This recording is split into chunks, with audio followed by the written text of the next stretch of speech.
a todos los colegas de la Comisión Primera, mis saludos. Este es un proyecto que es la segunda vez que se presenta y es un proyecto que tiene origen, pues es iniciativa mía, pero lo suscribimos muchos de los miembros de la bancada de la oposición. Tiene la firma de todos y tiene dos partes claramente diferenciadas. La primera parte tiene que ver con alargar el tiempo de impedimentos del contralor, del procurador y del fiscal, con el propósito de reducir las tentaciones para que utilicen sus cargos como instrumentos de acción política. O sea, lo que señala el proyecto es que ese impedimento para ser candidatos a la presidencia de la República se alarga más allá de la elección siguiente a la que les toque a partir del momento en que fueron elegidos. O sea, hoy, ¿qué sucede? Un funcionario de estos puede salir de su cargo y aspirar a la presidencia de la República en la elección inmediatamente posterior, cosa que por supuesto genera unas tentaciones grandes para usar ese cargo, digamos, como martillo en la lucha política para preparar el terreno para ser candidato a la presidencia de la República. Ese realmente, pues, si eso se hace así, o sea, quien en contralor, procurador o fiscal utilice el cargo para eso, pues comete un error gravísimo. Pero entonces, el proyecto a lo que apunta es a alejar la tentación, o sea, que se ponga tan lejos la próxima elección que, digamos, no se caiga en ella. Es así de simple. La propuesta es una propuesta de profilaxis política y, bueno, y jurídica. Recordemos que estos son funcionarios que tienen unos poderes descomunalmente grandes, una burocracia muy, muy grande, pero además son muy poderosos en lo que tiene que ver con sus decisiones. Yo les voy a contar esta anécdota para ilustrar cómo son de grandes estos poderes. Cuando se estaba en la primera elección de quien después fuera el procurador Alejandro Ordóñez, estábamos en un corrillo ahí en algún pasillo del Senado con Carlos Gaviria y unos congresistas, varios de ellos liberales. Entonces en la conversación yo díjole, pero yo sí, ¿cómo es posible que ustedes vayan a votar, mis queridos amigos liberales, por un candidato como Alejandro Ordóñez, que sabemos que sí, algo lo caracteriza es que no tiene un pensamiento liberal, ¿no? Realmente, pues yo intenté convencerlos de que no fueran a hacer eso porque veía una incoherencia muy grande.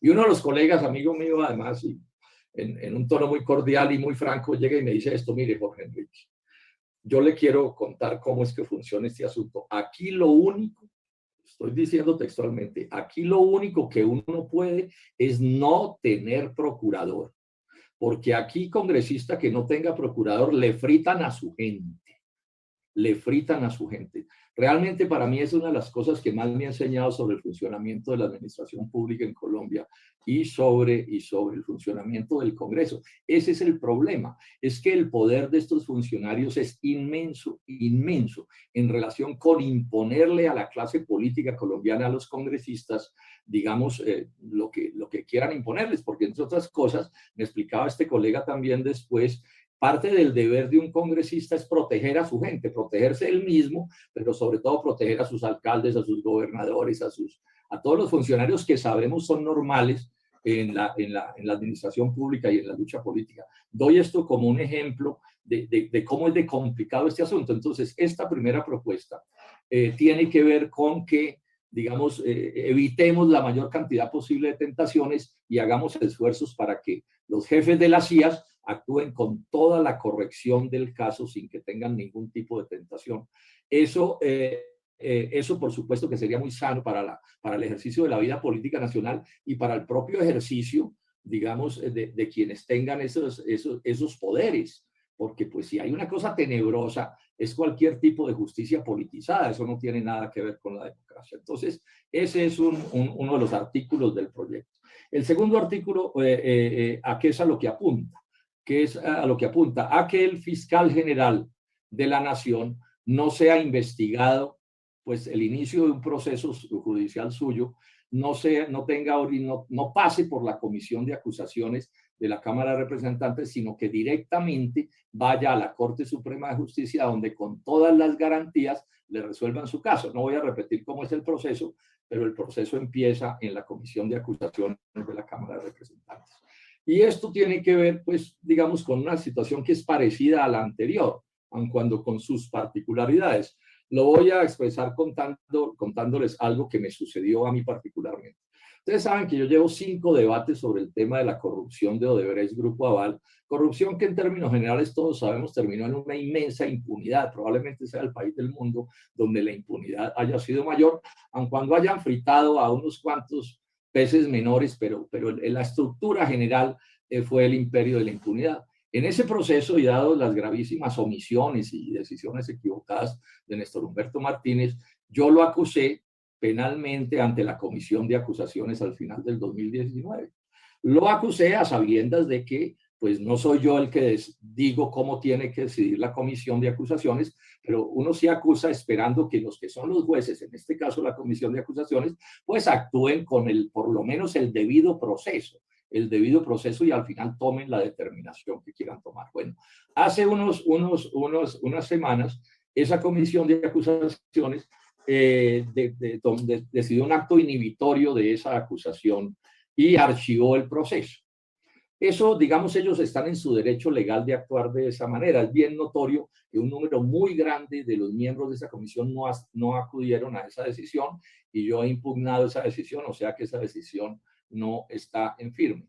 Pero ¿cuál es la razón principal de mi controversia con esos colegas de la Comisión Quinta de la Cámara y a dónde quiero llegar? Y es esto. Es que entre las acusaciones que yo le hago a Néstor Humberto Martínez, hay unas que son, digamos, del conjunto de la controversia que ustedes conocen, pero hay una que tiene esta importancia que yo nunca he visto en la historia de Colombia una acusación más grave contra un fiscal general, que es ¿cuál? Una entrevista que le hace María Jimena Duzán a Luis Gustavo Moreno, el famoso fiscal anticorrupción corrupto, que está condenado por corrupción. En esa entrevista, voy a citar de memoria, pero es muy textual. En esa entrevista, Luis Gustavo Moreno le dice a María Jimena Duzán que a él lo nombraron como en ese altísimo cargo de la fiscalía, con un poder inmenso, inclusive el encargado de la corrupción transnacional, que es precisamente la de Odebrecht. Lo nombraron en ese cargo muy alto, pues para que dirigiera una cantidad de procesos muy grandes. Y entonces él le dice a María Jimena, mire María Jimena, a mí me nombraron en ese cargo para hacer mandados, para perseguir inocentes y absolver culpables. A mí me pusieron en ese cargo para actuar como sicario judicial, porque en la fiscalía, dice él, hay fiscales que son capaces de meter al Papa a la cárcel si es, pues, o acusarlo si le resulta conveniente, estos son palabras textuales, o absolver a Pablo Escobar también en un proceso. Y que eso lo hizo y actuó así con esa lógica por encargo y por orden del fiscal general Néstor Humberto Martínez. Entonces yo esa declaración la envío a la Comisión de Acusaciones y les digo, por favor, llamen a declarar a Luis Gustavo Moreno, porque es parte de esto de lo que estamos hablando, porque además Moreno dice ahí que el día en que estalla el escándalo de Odebrecht, Martínez lo llama y le dice, mire, nómbreme unos fiscales que hagan caso, Moreno, textualmente, unos fiscales que hagan caso de estos que Moreno llama sicarios judiciales. Y entonces él dice que él llamó a una fiscal que necesitaba unos favores y él le hizo ese favor con la condición de que esa fiscal actuara haciendo caso. Y que a tanto llegó el descaro de las cosas que Néstor Humberto Martínez, todo esto son acusaciones de Luis Gustavo Moreno, ¿sí? Luis Gustavo Moreno hizo poner la oficina de los fiscales del caso de Odebrecht a la mano de la suya para poder él visitarlos con frecuencia y tirarlos la línea y que eso no se notara mucho en la fiscalía. Y que al final el proceso entonces lo dirigió Néstor Humberto Martínez a través de esos fiscales corruptos. Advierto que la acusación no es a todos los fiscales, sino a unos específicos, y él menciona con nombre propio a la fiscal que dirigió el proceso. Yo sé muy bien, colegas, que el hecho de que una acusación sea una acusación, pues eso necesita un trámite legal. Y es por eso que yo le pido a la Comisión de Acusaciones que cite a Moreno para que amplíe esa declaración, porque además hay esto.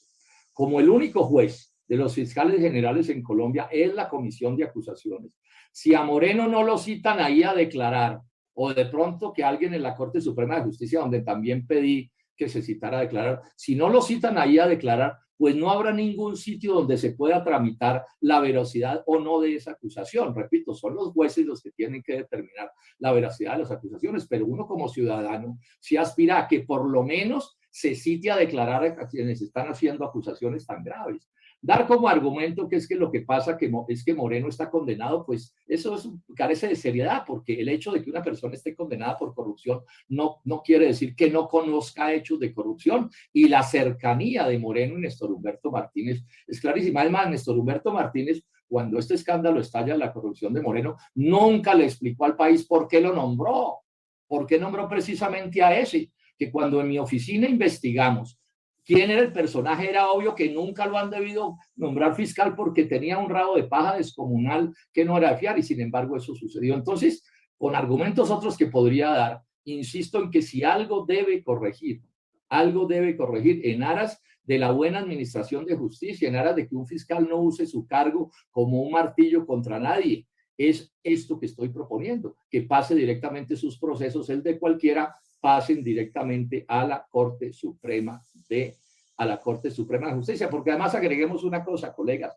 todos sabemos que un representante a la Cámara pues es una persona que tiene un cierto poder político en Colombia, pero al lado del fiscal general pues es un pigmeo.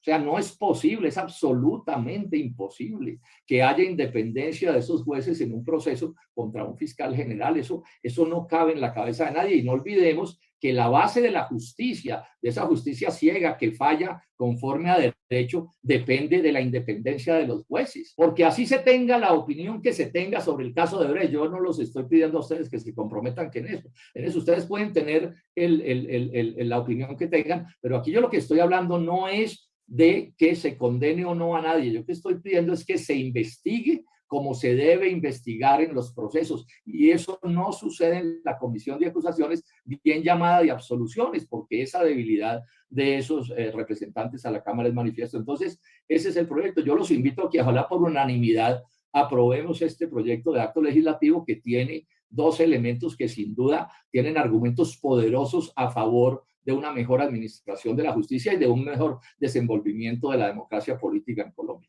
Muchas gracias, señor presidente.